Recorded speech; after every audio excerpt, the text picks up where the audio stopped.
Hello everyone, this is Rekha and welcome back to my channel Rekha Maishala पे। आज हम start करने वाले हैं क्लास 9 के मैथ्स का chapter number 6 lines and angles. Lines क्या होती हैं, कौन कौन सी लाइन होती हैं और वो लाइन कैसे एंगल प्लॉट करती हैं, उनके बीच में कौन कौन से एंगल बनते हैं, उन सभी के बारे में आज हम इंट्रो करेंगे।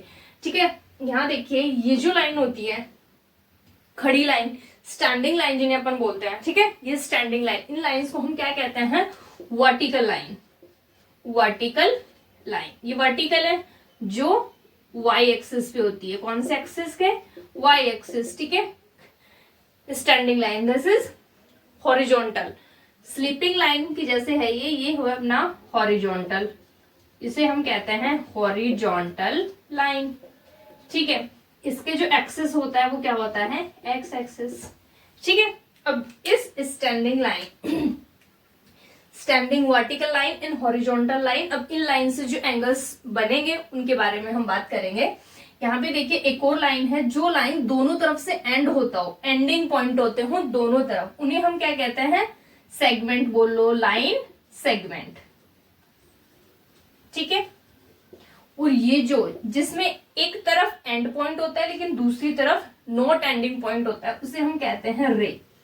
ठीक है, इसको हम जनरल एबी से ही डिनोट करते हैं, इसे हम एबी के ऊपर रो से डिनोट करते हैं। ठीक है, एरो से डिनोट करते हैं। अब इन्हीं स्ट्रेट लाइन, लाइन सेगमेंट का यूज करके कैसे एंगल फॉर्म्ड होते हैं हम उनके बारे में डिस्कस करेंगे। देखिए अपने ये एंगल्स, लाइन से जो जो एंगल फॉर्म्ड होते हैं हम उनके बारे में यहाँ बात करेंगे कि लाइन से कौन कौन से एंगल फॉर्म्ड होते हैं, कौन कौन से एंगल बनते हैं। सबसे पहले देखिए ये एंगल, ठीक है, इन दो एडजेसेंट साइड से, ठीक है, इन दो साइड से जो एंगल बन रहा है, ठीक है, ये जो एंगल है इसे हम कहते हैं एक्यूट एंगल।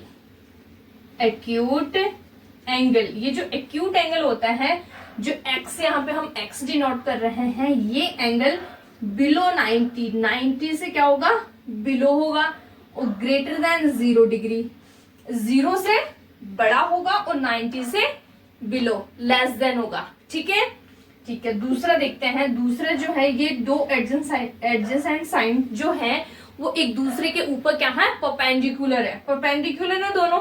ठीक है, ये जो एंगल है इसे हम कहते हैं राइट एंगल। राइट एंगल तो सब लोग जानते ही है, राइट एंगल 90 डिग्री का। ठीक है, पाइथागोरस थ्योरम में भी पढ़ते हैं।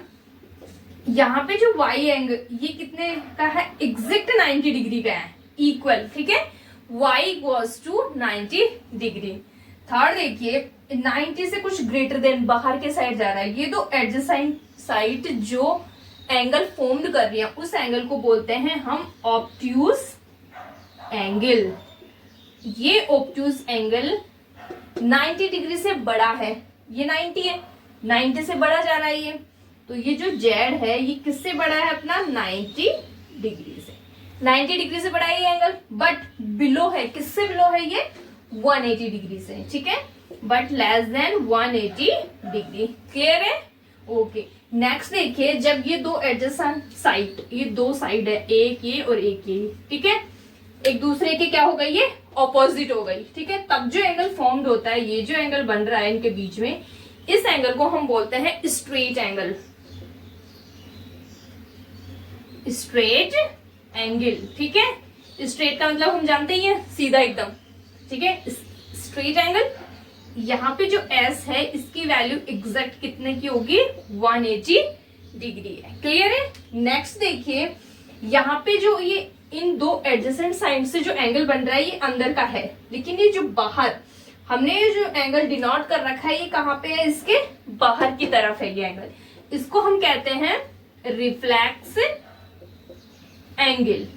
अब रिफ्लेक्स एंगल कितना का, इसकी वैल्यू देखेंगे हम टी। ये जो टी है ये लेस देन होगा, किससे लेस देन होगा, 180 डिग्री से।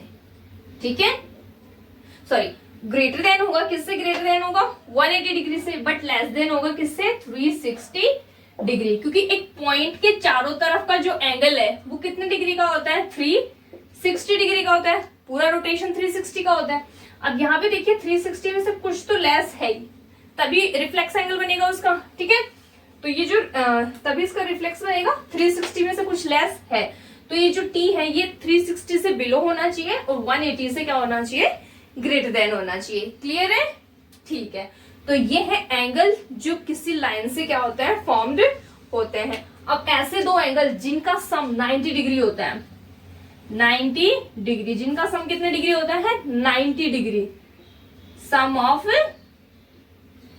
टू एंगल्स, ठीक है। अगर उन एंगल्स का सम 90 डिग्री है तो उन्हें क्या कहते हैं हम, कॉम्प्लीमेंट्री एंगल्स। और अगर किन्हीं भी दो एंगल का सम 180 डिग्री है, सम ऑफ टू एंगल्स, ठीक है, उन दो एंगल का सम अगर 180 डिग्री होता है तो हम उसे कहते हैं सप्लीमेंट्री एंगल्स। क्लियर है, ये एंगल्स के बारे में हमारा डिस्कशन हो गया, ठीक है। अब कुछ एंगल्स के पेयर होते हैं, हम उनके बारे में डिस्कस करते हैं। अब हम पेयर्स ऑफ एंगल्स, ये लाइन में एंगल्स के कौन कौन से पेयर्स होते हैं और उनका एक दूसरे से क्या रिलेशन होते हैं, ठीक है, इन सब के बारे में अपन देखते हैं। फर्स्ट देखिए, ये जो एंगल है, ठीक है, ये दो लाइन सेगमेंट है, ठीक है, रेज ए बी एक लाइन है और एक ओसी एक लाइन है। अब इस सीधी लाइन पे, इस स्ट्रेट लाइन पे जो एंगल बने हुए हैं, ठीक है, सपोज ये एंगल 1 है और ये एंगल 2 नाम दिया है, ठीक है। तो ये दो एंगल जो है 1 एंड 2, इन्हें हम कहते हैं angle 1 and angle 2 are linear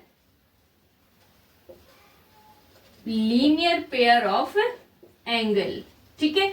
इनको हम कहते हैं लीनियर पेयर। लीनियर पेयर क्यों कहते हैं, जो लाइन पे बना होता है, स्ट्रेट लाइन पे, स्ट्रेट लाइन 180 डिग्री का होता है ये एंगल, लीनियर, ठीक है, स्ट्रेट लाइन पे बना होता है, इसीलिए 1 एंड 2 ये दोनों जो है, इन दोनों में जो रिलेशन है वो कैसा है, लीनियर पेयर ऑफ एंगल। और इन एंगल का सम ऑलवेज विल बी 180 डिग्री, क्योंकि ये किस पे बने हुए होते हैं, एक स्ट्रेट लाइन पे बने हुए होते हैं, ठीक है। सेकेंड देखिए, जब दो लाइन आपस में दूसरे को क्या कर रही है, इंटरसेक्ट कर रही है, क्रॉस कर रही है, अब उनसे जो एंगल फॉर्म्ड होते हैं उन एंगल में बीच में क्या रिलेशन है वो देखिए।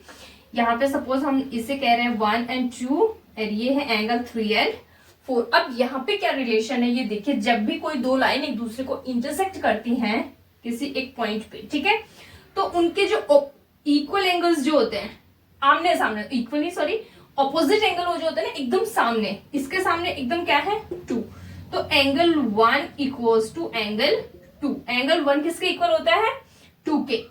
इनमें जो रिलेशन होता है वो क्या होता है, vertical opposite angle, vertical opposite angle होता है ये, और ये एंगल क्या होते हैं, इक्वल। अब जैसे 3 एंड 4 है तो हम लिखेंगे एंगल 3 इक्वल्स टू एंगल 4, क्योंकि ये भी क्या है, VOR, ठीक है, VO ये है वर्टिकल अपोजिट एंगल, ये भी एकदम आमने सामने है, तो ये भी क्या होंगे, इक्वल होंगे। अब और इसमें देखिए angle 2 plus angle 3, angle 2 and angle 3 ये एक लाइन पे, स्ट्रेट लाइन पे बने हुए हैं, AB लाइन पे बने हुए हैं, तो ये दोनों क्या हो गए आपस में, 180 डिग्री हो गया, लीनियर पेयर ऑफ एंगल हो गए ये दोनों।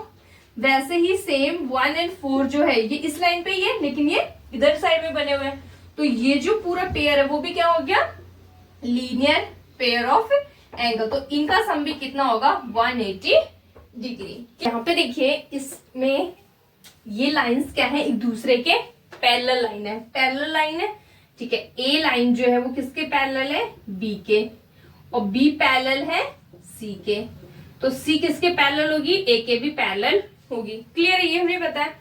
ये तीनों लाइन एक दूसरे के क्या है, पैरेलल है। अब पैरेलल लाइंस में कौन कौन से एंगल्स फॉर्म्ड होते हैं और उन एंगल्स में क्या क्या रिलेशन होता है उनके बारे में देखेंगे अपन। और यहाँ पे देखिए जो है डी, ये जो एक लाइन है डी लाइन, ये क्या काम कर रही है, डी इज ट्रांसवर्जल, ट्रांसवर्जल, ठीक है। ट्रांसवर्जल का मतलब क्या है, ये इसको काट रहा है, ठीक है। इन तीनों पैरेलल लाइन को ये ट्रांसवर्जल क्या कर रहा है, काट रहा है। ऐसी कंडीशन में कौन कौन से एंगल फॉर्म्ड होते हैं हम उनकी बात करेंगे। यहाँ पे देखिए जो ब्लू में जो मैंने लिखे हैं एंगल 1, एंगल 2 एंड एंगल 3, ये जो एंगल है angle 1 equal to angle 2 equal to angle 3, ये तीनों एंगल क्या है, इक्वल है। इनको क्या कहते हैं, कॉरस्पॉन्डिंग एंगल, कॉरस्पॉन्डिंग एंगल्स। ये क्या होते हैं, इक्वल होते हैं, ठीक है। ये पैरेलल लाइन के एक ही तरफ बने हुए हैं, एक ही तरफ बने हुए हैं। अब दूसरी तरफ देखिए 4, 5 एंड 6 ये भी नीचे की तरफ बने हुए हैं लेकिन एक ही साइड बने हुए हैं तीनों पैरेलल लाइंस के। तो angle 4 equals to angle 5 equals to angle 6, ये भी क्या है कोरस्पॉन्डिंग एंगल्स। क्लियर है, ठीक है। और इसमें देखिए अब क्या क्या एंगल्स फॉर्म्ड हो रहे हैं इसी के अंदर। यहां देखिए अगर मैं ये एंगल की बात करूं, सपोज इसे नाम दिया है अपन ने 7। अब ये और ये दोनों लाइन क्या कर रही है, एक दूसरे को इंटरसेक्ट कर रही है, इस पॉइंट पे इंटरसेक्ट कर रही है। तो ये जो एंगल है कौन से एंगल हो गए, VOA, वर्टिकल अपोजिट एंगल। तो हम लिख सकते हैं कि angle 1 equals to angle 7 vertical opposite angle. Same यहां पे अगर कोई एंगल ले एंगल 8, तो एंगल 8 एंड 4 क्या होंगे, दोनों भी क्या होंगे, एंगल 4 इक्वल्स टू है angle 8 VOA, vertical opposite angle. Clear है, ठीक है। अब यहाँ पे देखिए एंगल 1 एंड 4 अगर इनकी बात करें तो ये एक सीधी लाइन पे ही है, सीधी लाइन है, स्ट्रेट लाइन है। अब वो चाहे ऐसे बनी हो, ऐसे बनी हो, ऐसे बनी हो या ऐसे बनी हो, ठीक है, सेम लाइन पे बने हुए हैं। अब इन दोनों का सम कितना होगा, 180 डिग्री। क्यों होगा, क्योंकि एंगल 1 प्लस एंगल 4 ये क्या है, लीनियर पेयर, तो इनका सम कितना है 180 डिग्री। ऐसे ही अपन इनके बारे में भी सेम यही अप्लाई करेंगे, जो इनमें रिलेशन है एंगल्स में वो ही रिलेशन इनमें निकल के आएगा, ठीक है। और ये देखिए एंगल यहाँ पे देखिए जेड फॉर्मेशन, एक एंगल होते हैं ऐसे जो जेड में बने होते हैं, ऐसे और ऐसे, इन दोनों पैरेलल लाइंस के बीच में जेड फॉर्म में जो एंगल बने होते हैं। अब यहाँ पे एंगल 7 और एंगल 2, ठीक है, ये ऐसे जेड में बना हुआ है, ये एंगल और ये एंगल, इन्हें कहते हैं हम अल्टरनेट एंगल, ठीक है।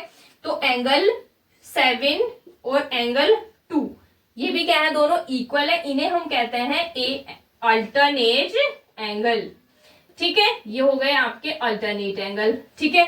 ऐसे ही सेम अल्टरनेट कौन सा हो जाएगा, 4 एंड अगर यहाँ पे कोई एंगल लेंगे 9 तो एंगल 9। क्लियर है। और एक चीज देखिए यहाँ पे दो पैरेलल लाइन के बीच में जो एंगल्स बने होते हैं, जैसे एंगल 4 एंड एंगल 2, तो एंगल 4 प्लस एंगल 2 इनका सम भी कितना होता है 180 डिग्री। क्यों, ये इंटीरियर एंगल है, interior angle of parallel lines, ठीक है। दो पैरेलल लाइंस के बीच में जो बने हुए हैं इंटीरियर एंगल्स, उनका सम कितना होता है 180 डिग्री। आज की क्लास यहीं पे फिनिश होती है। एक्सरसाइज 6.1 हम स्टार्ट करेंगे नेक्स्ट वीडियो में। सो वीडियो अच्छी लगी हो तो लाइक जरूर करें और इसी के साथ शेयर और सब्सक्राइब भी करें। Bye bye.